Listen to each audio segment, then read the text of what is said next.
31 দফার কথা আপনি বলছিলেন যে বিএনপির 31 দফার পরে আসলে আর কোনো সংস্কার প্রস্তাবনা বাকি থাকে না।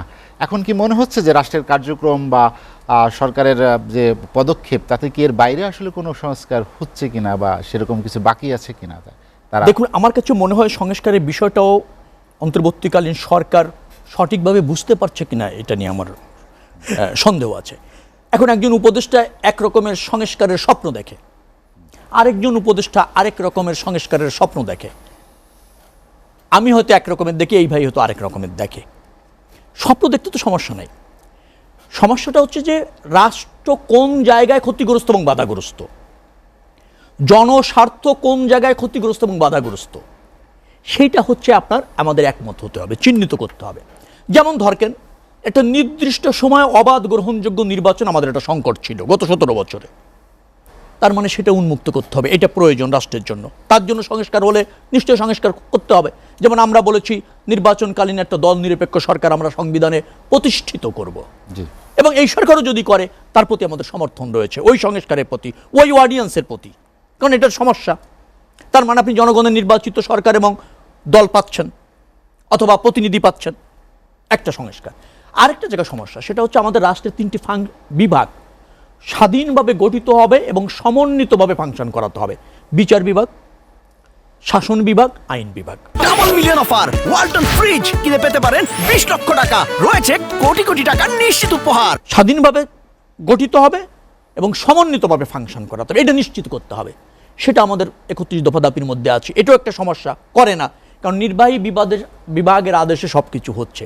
দল যখন ক্ষমতায় থাকছে তার আদেশে বিচার বিভাগে চলছে, তার আদেশেই ধরেন আইন বিভাগও চলছে, আর শাসন বিভাগ তো সে নিজেই হয়ে যাচ্ছে। তার মানে 3টি বিভাগ স্বতন্ত্র থাকছে না, এটা একটা সমস্যা। আরেকটা সমস্যা, আমাদের সাংবিধানিক প্রতিষ্ঠান যেগুলি আছে সেগুলি রাষ্ট্রের প্রতিষ্ঠান, সেটা শাসন বিভাগের অধীনে হয়ে যাচ্ছে। এগুলিকেও স্বতন্ত্রভাবে ফাংশন করবে, এটা নিশ্চিত করতে হবে। আমি এই 3টার জায়গা ছাড়া আর কোনো রাষ্ট্র কাঠামোর সংস্কার দেখি না বেসিক্যালি। দ্বিতীয়ত হচ্ছে, আরেকজনই যে বললেন রাজনীতিবিদরা 53 বছর করেনি, স্বাধীনতা নিশ্চয়ই এদেশের রাজনীতিবিদদের হাত ধরে আসছে। শহীদ রাষ্ট্রপতি জিয়াউর রহমান স্বাধীনতার ঘোষণা দিয়েছেন, সশস্ত্র সংগ্রাম করেছেন, পার্টিসিপেটরি মুক্তিযোদ্ধা, সশরীরে যুদ্ধ করেছেন, তারাই তো রাজনীতি করেছেন। বহুদলীয় গণতন্ত্র বিএনপির হাত ধরে আসছে, শহীদ রাষ্ট্রপতি জিয়াউর রহমানের হাত ধরে আসছে। স্বনির্ভর বাংলাদেশ একসময় জানেন যে মানে তলাবিহীন ঝুড়ি বলা হতো। মাত্র 3.5 বছরের মধ্যে বাংলাদেশ, আপনি ধরেন সবুজ বিপ্লবের কথা বলা, সবুজ বিপ্লব, স্বনির্ভর বাংলাদেশ, সমৃদ্ধ বাংলাদেশ হয়েছে, দ্বিগুণ হয়েছে আপনার শস্য উৎপাদন, দ্বিগুণ হয়েছে, অবকাঠামো উন্নয়ন হয়েছে, গ্রাম সরকার হয়েছে, অনেক কিছু হয়েছে যেগুলো আমাদের ছিল না এক সময়। সদ্য স্বাধীন দেশ, সংসদীয় গণতন্ত্র এনেছেন। সংসদীয় আসছি আমি, সংসদীয় গণতন্ত্র বিএনপির হাত ধরে প্রতিষ্ঠিত হয়েছে, কারণ গণতন্ত্রের মধ্যে সবচেয়ে জবাবদিহি এবং উন্নত ব্যবস্থা সংসদীয় পদ্ধতির সরকার প্রতিষ্ঠিত হয়েছে। তারপর আপনি দেখেন এই যে তত্ত্বাবধায়ক সরকার, সেটাও আমরা প্রতিষ্ঠিত করছিলাম, নিয়মিত নির্বাচন হচ্ছিল, ক্ষমতার পরিবর্তন হচ্ছিল, সরকারি দল বিরোধী দল পার্লামেন্টে বসছিল, হচ্ছিল। তো এগুলি তো রাজনীতিবিদদের হাত ধরে হয়েছে, এগুলি তো কারো দয়ায় হয় নাই, কারো করুণায় হয় নাই, সংগ্রামের মাধ্যমে আছে। হ্যাঁ, ব্যর্থতাও আছে, আমি অস্বীকার করছি না। আমি আবারও বলতে চাই যে পুরো ব্যর্থতা, আমরা কিন্তু একটা রাজনীতির ট্র্যাকে উঠেছিলাম, কিন্তু গত 17 বছর আওয়ামী লীগ সেটার কুঠারাঘাত করেছে, ধ্বংস করে দিচ্ছে, নিশ্চিহ্ন করেছে। যে কোনো মূল্যে ক্ষমতায় থাকতে চাইছে, যে কোনো মতকে সে দমন করতে চাইছে। আচ্ছা, যারা তার সাথে থেকেছে, জাতীয় পার্টি যে নিশ্চয় আমার সাথে একমত হবেন, বাধ্য হয়েছে, কিন্তু এই যে বাধ্য করাটা রাজনীতি না, ঠিক আছে, যেটা আওয়ামী লীগ করেছে। কাউকে বাধ্য করতে পারলে বাধ্য করেছে, কাউকে নিশ্চিহ্ন করতে চাইলে নিশ্চিহ্ন করতে পেরেছে, ভিন্ন মত দমন করেছে, তার সাথে একমত না হলে এদেশে বসবাস করা যায়নি। এরকম একটা জায়গায় নিয়ে যাওয়ার ফলে সংকটটা হয়েছে। তার থেকে উত্তরণের জন্য আমার মনে হয় যে আমরা এখন সবাই বুঝি, কিন্তু অন্তর্বর্তীকালীন সরকার সংস্কার বলতে যা বোঝাতে চাইছে, আর যেভাবে দেশটাকে একটা, আমি এখনো ওইভাবে শক্তভাবে বলার সময় হয়নি, সময় আমিও দিতে চাই। আগামীর প্রত্যাশা আমরা আলোচনাটা শেষ করতে চাই, শেষ দিকে চলে এসেছে। আপনার কাছে যেটি জানতে চাই সরাসরি, যে এই পর্যন্ত সরকারের 4.5 মাসের বেশি সময় কি সফলতা আছে বা আগামীতে কি প্রত্যাশা রাখা যায় সরকার, মানে আস্থা কতটুকুন রাখা যায়?